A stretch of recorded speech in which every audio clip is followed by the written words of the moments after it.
প্রিয় ভিউয়ার্স, আজকে কথা বলবো সকালবেলা খালি পেটে কাঁচা ছোলা ভেজানো খেলে কি হয়। আজকে কথা বলবো কাঁচা ছোলা নিয়ে।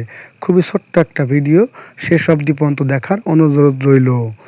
কাঁচা ছোলাতে রয়েছে প্রচুর পরিমাণে প্রোটিন এবং ফসফরাস, ম্যাগনেসিয়াম, ক্যালসিয়াম এবং লৌহ এবং ফাইবার, যা আপনার শরীরের রোগ প্রতিরোধ ক্ষমতা বৃদ্ধি করতে বিশেষ বিশেষ ভূমিকা পালন করে থাকে। কাঁচা ছোলাতে রয়েছে প্রচুর পরিমাণে পটাশিয়াম এবং ম্যাগনেসিয়াম, যেটা আপনার শরীরের রক্তচাপ নিয়ন্ত্রণ করতে বিশেষ ভূমিকা পালন করে থাকে।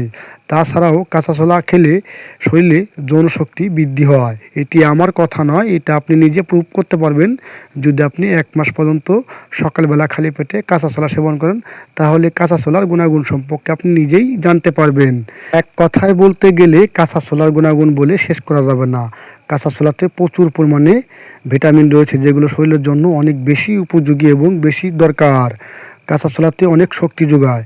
যাই হোক, অনেক কথা বললাম। আমরা এই চ্যানেলটিতে সাধারণত প্রাকৃতিক এবং ভেষজ নিয়ে আলোচনা করে থাকি, আপনারা বরাবরই জানেন। চ্যানেলটি ভালো লাগলে অবশ্যই সাবস্ক্রাইব করতে ভুল করবেন না এবং কমেন্ট লাইক করতে ভুল করবেন না। যৌন বিষয়ক স্পেশালিস্টভাবে যদি কিছু জানার থাকে তাহলে অবশ্যই হোয়াটসঅ্যাপ নাম্বারে কল করবেন ইনশাল্লাহ।